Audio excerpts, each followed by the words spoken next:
Hello everyone and welcome to Minnie and Me.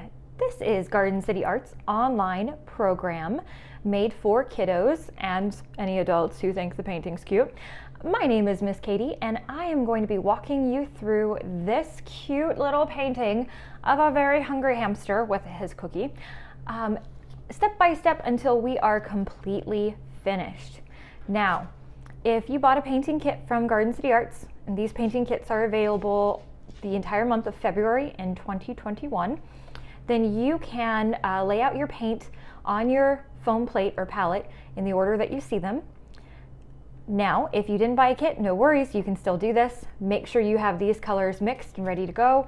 Make sure you paint your canvas a light blue before you get started, and make sure you have some brushes, piece of chalk, a cup of water, and paper towels handy and ready to be used. If you have all of this laid out like you see here, then you are ready to go. Let's get started. Very first thing we're going to do is take our piece of chalk and we are going to draw out our cute little hamster's head and body. Now, this is a hamster that likes snacks, so he is not tiny and we want to make sure he fills up the entire canvas with his cute furry self. So, very first thing I'm going to do is I'm going to draw his head, and I'm going to make a nice big oval. It's going to stay on the top half of our canvas. If you need to, you could put two little dots, one for the left side of the space and one for the right side of the space, and then connect those dots with first a hill and then a bowl, and that completes your hamster's cute little face. Now, if you make a mistake, like I just did, I'm gonna make my hamster's head just a teeny bit tinier. So I'm gonna draw another oval inside and make this smaller. Just because if my hamster's head is too big, then his body is gonna go off the sides, and I wanna keep him completely on the canvas. So if you make a mistake like I did, take your paintbrush, it can be anything, whichever one you want. Make sure it's nice and clean and just slightly damp, and then you are going to very lightly clean off the chalk. Now, every once in a while you might have to clean off your brush. That chalk kind of gunks it up and makes it hard to keep things nice and clean. And that is how you can erase, and that is why we're using chalk to start off with. Now, I'm happy with my hamster's cute little face now. Made it a little bit smaller, but this next step we're going to put in his body and we're going to keep that nice and big. Now, if you need, put a little dot so you know where the end of his bottom is going to be to make sure he doesn't go off the canvas, and then start on one side of your hamster's face and make a big huge pouch. Kind of looks like the letter U coming all the way down, and finishing off your hamster's body. Now, he is very cute. He has a tiny little head and a really big body. We're also going to put on some ears. I'm going to put a dot on either side of his head, and then I'm going to make a nice curvy line coming down and touching his head. And there's two cute little ears for our hamster. Okay, we have completely drawn out our hamster. Now we're ready to move on to the next step. Welcome back to step number 2. Step number 2 finally involves paint. We can break out color number 1, which is called burnt sienna. So I'm going to take the lid off. I'm going to flip my palette around so I can easily get to it. And then I'm going to talk to you really fast about brushes. This is really important. If you're a beginner painter, use a smaller brush at first for outlining the outside.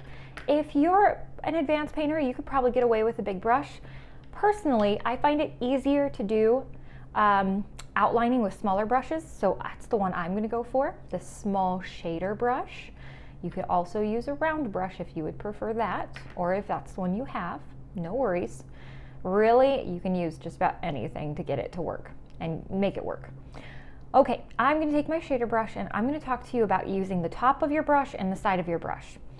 When you are, and so this is something you don't have to paint, just FYI.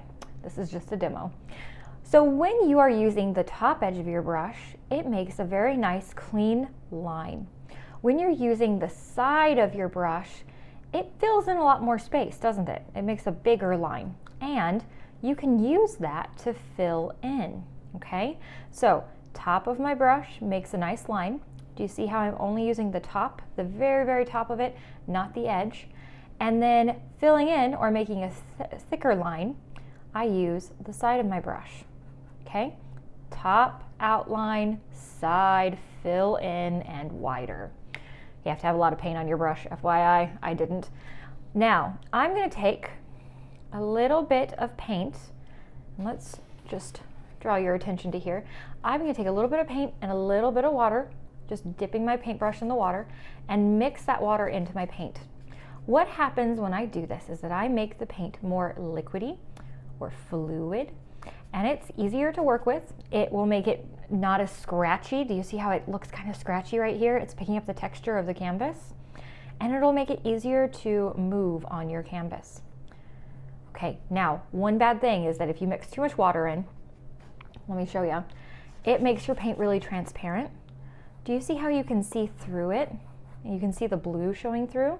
So too much water will make it transparent and runny, but just the right amount of water, just a little teeny tiny dip of the brush with a lot of paint, makes a nice fluid paint that will glide across your canvas and make your life easier.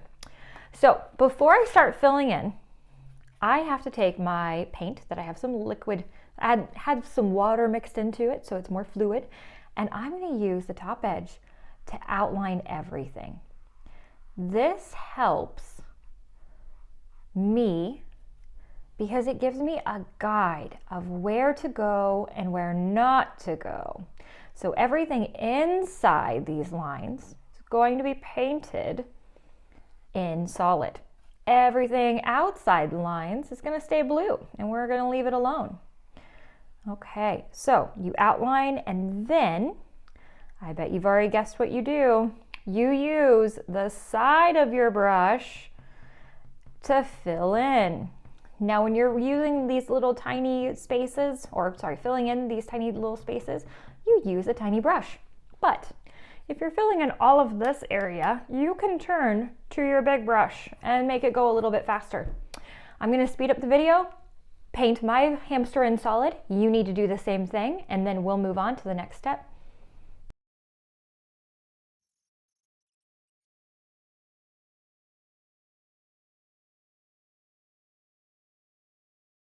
Right, we're back with step number 3, if I remember correctly. And we have a nice solid outline or silhouette form of our hamster. We'll worry about details in a little bit, but first, while we're letting our hamster dry, we're going to work on the background.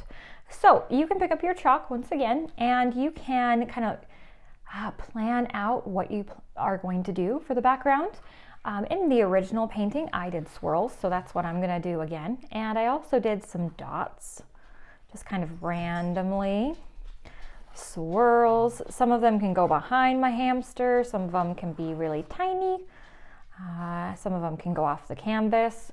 Okay, so get a good design. You could do hearts, you could do whatever you want.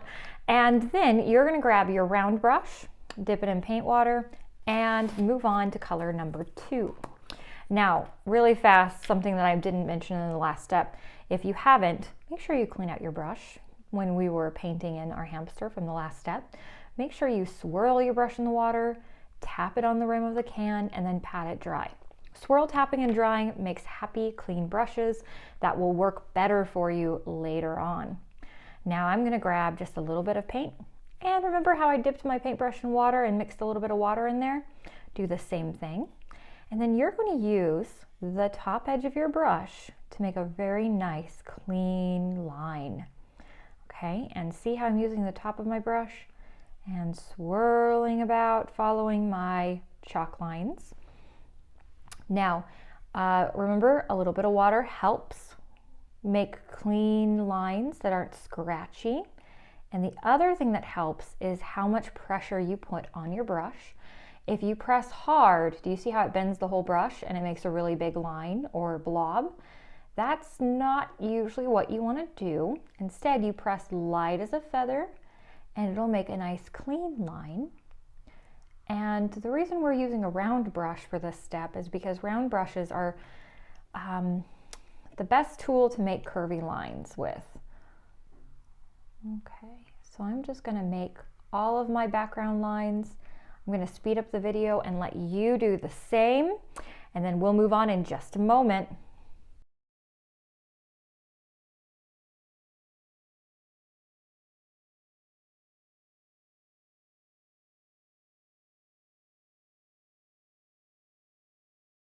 So we are going to move forward now that we have our background done, and we're going to work on his eyes and his little tummy.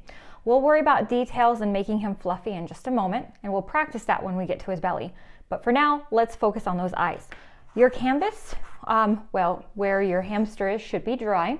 Start by putting on 2 little points. That's going to be the tops of his eyes.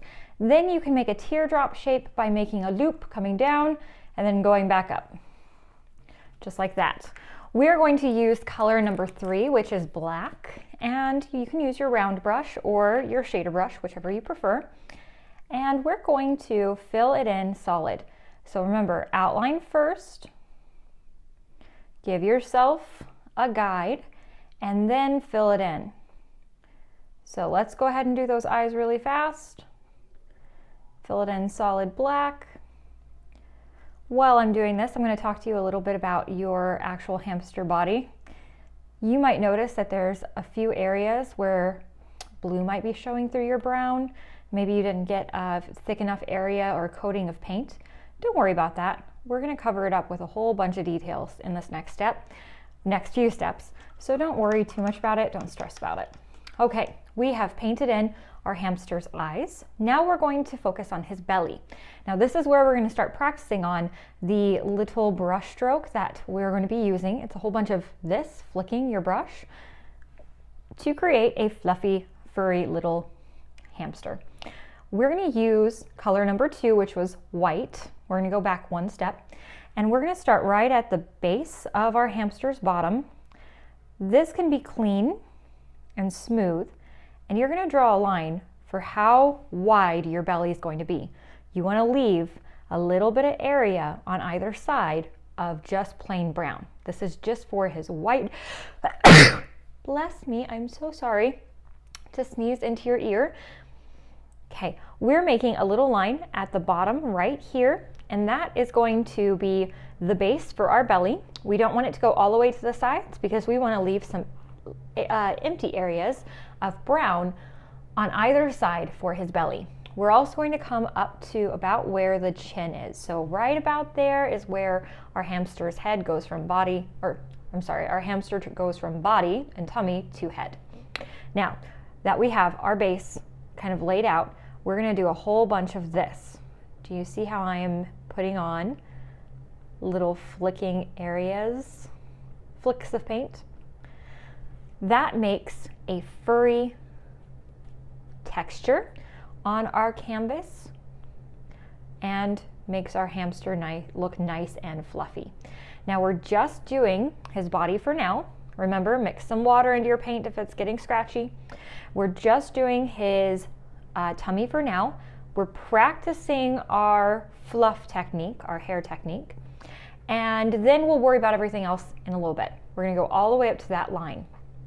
Now, overlapping is okay. Overlapping is when one line crosses over the last line that you put on.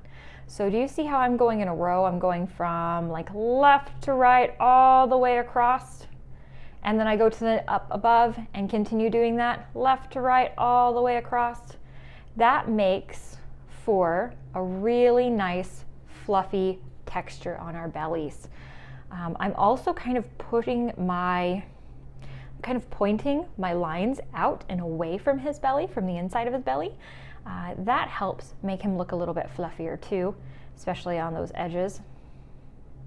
And remember, if you feel like it's not white enough, you can go back over it and add another line or few lines of fluff. Go all the way up, and then you're done. Okay, and then we can move on to adding some details onto our hamster. So from here on out, it's pretty easy sailing. It's just a whole bunch of little flicking to make texture and fur on our hamster. Okay, for this next step, we're going to use color number 4 and color number 5. Color number 4 is going to be the furry parts on our hamster. That's not the belly, that goes around the belly. And color number 5 is going to be the base for our cookie. So let's work with color number 4 first. Then we're going to come back, do the cookie, and then we're going to add some details to his eyes. Now, if you are someone who gets bothered by the chalk lines that are left behind, you can take a clean, damp brush and try to wipe them off. Personally, I try to not let it bother me, and I just wait until the very end after my painting is dry. Then you take a clean, damp paper towel and wipe all of them off, okay? That helps prevent you from smearing your paint on accident. Maybe there's an area that's not quite dry. So it's just a good idea. I'm going to pick up my round brush. I'm going to use color number 4, and I am going to start putting on some fluff. So I'm going to start at his bottom, and I'm going to go out past where I left off for his body, because I want him to look fluffy. And if he is clean and soft, has a clean line all the way around him, he's not going to look as fluffy. Now, I'm leaving some space in between my lines so that the underpainting, which in this case is the brown that we started off with, from step number 2, I think, we're leaving it kind of popping through. Now I'm just working on his body first. I'm going to come back and do his head in just a minute. So let's do his body. Remember, leaving in some space in between some of these chunks or fluffs or swipes or flicks of the wrist. And I'm paying special attention to the edge to make him nice and fluffy. Okay, now that I have his body done, I'm going to come in and I'm going to start working on his face. Now his face, all of the lines are going to point out. So let's pretend like the center of his face, well, in this case it is, are his eyes. All of these lines go out and away from his eyes. So we're making a circle around his or her eyes, giving him some fluff up top.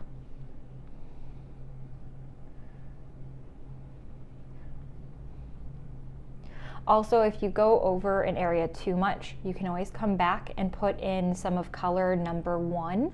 That was what we used to start off our hamster. And if the edge doesn't feel right, use color number 1. See how you can kind of blend those colors together? That's a-okay. In fact, that's going to look even nicer if you do that. So remember, you can blend. You can use color number 1 and color number 4, and you can just lay those colors on top of each other. And the more you use your brush to kind of flick them together, the more they start to blend. Now I'm going to do another row all the way into the center. Okay, do you see how I'm doing that? I'm not worrying about details like his nose or anything like that. We'll do that in a little bit. Right now we're just making him fluffy and furry and cute. And then we'll worry about details. Remember, keep mixing some water into your paint.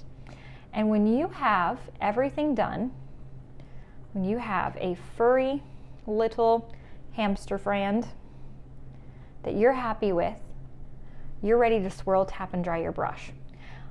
Remember, don't forget about his ears. You can make some fluff on his ears. And there we go. I'm going to swirl, tap, and dry my brush and move on to the cookie. The cookie has color number 5, and I'm going to start by drawing a nice big U right in the center of his belly. A nice big U.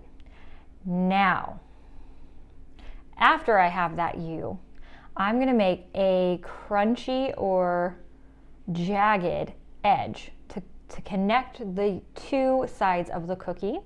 And that's going to make it look like he just took a big, huge bite of this cookie and he's been snacking on it. Okay, so I'm filling in my cookie.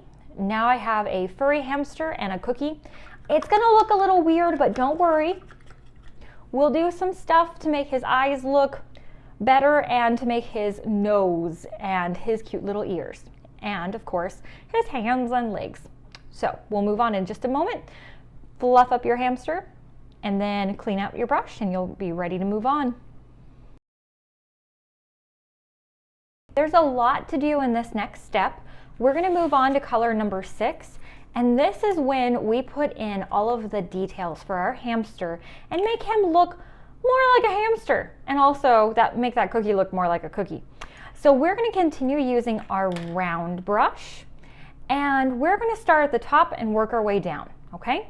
So first things first, make sure you mix a little bit of water into your brown paint. Now this might look black, but it's actually called burnt sienna, and it is just a very, very dark brown. We're going to start at the top and we're going to make a curved line for his ear, and that's for the outer edge of his ear. So do you notice how I didn't go all the way to the very edge? I kind of stayed in the center of his ear, and I'm going to make an outer curvy edge for the outside of his ear as well. Next, I can put on a few little dark lines to make his or her hair look a little bit darker, okay? Just a few little flicks of your wrist to darken up some areas. Next, I'm going to come to his nose. I'm going to start by putting a V in between his two eyes. That is for the start of his nose. Then I'm going to put curved lines going out and away from that V. This is for his or her mouth. Now, to make the mouth look like it's open, I'm going to put a little curved line or a bowl underneath, and that's going to be where we're going to put some pink for his tongue to make it look like he's opening his mouth to continue snacking on that cookie. Next, I can put some dark lines wherever I feel like they need to be, maybe on the edges, underneath his or her face, maybe on the edges of his or her face, wherever you feel like there needs to be some extra fluff. And then I'm going to move down to this cookie. Now, right now the cookie's floating in midair. We don't want that. We want to have some arms holding onto that cookie. So I'm going to draw what kind of looks like a flipper, okay? Do you see how it looks kind of like a flipper? There's a top line that connects to the cookie, a diagonal line, and then a curvier line going out and away into the fluff. Now, we're going to fill in that flipper. That's going to be our little rodent's hand with the very first color, color number 1. It's our burnt sienna. And once you have that filled in, you can add some more details back into it. So for instance, if I felt like it didn't look quite right, I could come back with my, I think it was color number 3, or no, I'm sorry, color number 4, and that was that light color that we used to make all of those cute little fluffy lines on our hamster. And you can blend that in until it feels like it's part of his arm or her arm. If you need to, go back in with your dark color and outline again. You can put like little lines for his little claws on his paws. Next, we're going to worry about that cookie. That cookie is chocolate chip. So we've got to put some little dots for the chunks of chocolate inside the cookie. Then we can outline the cookie. You don't have to outline the whole thing. You can just add maybe a few little tiny details. Okay, make sure you have lots of chocolate chips. This hamster likes chocolate, I think. And then we're going to move on to his or her feet, the very last thing. We're going to make a nice oval, okay? This oval will start right on the edge of his or her belly and end on his bottom. So do you see how I just outlined that really fast? Just like that. Now you can take, again, just like we did with the last flipper, you can take some of your first color, color number 1, and paint it in solid. You can take color number 4 and add some more details. Just make sure that it looks like it is connected to this hamster's body. So it looks like the rest of his body. You can put some lines for toesies. And then guess what? We're done with this step. We're ready to swirl, tap, and dry our brush and move it on. Remember, you can always add some more black lines or dark burnt sienna lines if you want to his fur to make him look a little darker in some areas. Or you can add some more of the light to make him look lighter in some areas. You can even mix your own colors on your palette by taking maybe some white and some of the colors we've used before and put some highlights on him or her. Really, it's completely up to you. This is your hamster. As long as he looks fluffy, you're doing a good job. All right, we're ready for the very last step. We need to just add in some details. We're gonna open up the very last color, color number 7, and we're also going to use a little bit of white, okay? So let's start at the top and work our way down once again. We're gonna grab some white paint and we're gonna create a curved line in the top left corner of his eye or her eye, and then we're gonna put a little tiny dot in the, we're gonna put a line in the top right corner of his or her eye, and then a dot in the bottom right hand corner of his or her eye. I apologize, I said that wrong. Okay, and just by doing that, doesn't our hamster look much cuter and not quite so scary? When they're just solid black eyes, they kind of look kind of weird, huh? Okay, next we're gonna take our pink color, which is color number 7, and we're going to make, we're going to color in the pinks of his or her ears. So we're gonna start in between those 2 curved lines at the top of his ear and color that in solid pink. Now keep in mind it can be kind of rough and jagged, especially on the bottom edges, because this hamster is furry. So clean, smooth lines don't really work so much for this painting. They have to be kind of rough and ragged. Then we're gonna take some of this pink and color in and make kind of a V shape with that pink on his or her nose. And then the very last thing, we need to put in a tongue. We need to color in that space where his mouth is opening or her mouth is opening and color that in pink, just like that. Now you can go back in, you can put a line for the middle of the tongue. You could put in some whiskers, something I forgot to do in my original one, but you could put some whiskers on. You can do anything you want. This is your painting, and as long as you have a fluffy hamster, a cookie, and 2 little hamster arms holding the cookie, you're good to go. I hope you had fun painting today. Keep in mind that all of this chalk is washable. Just take a clean, damp paper towel and wipe it away, and then you will be finished. And I hope you find a good place to hang your cute little hamster. Bye!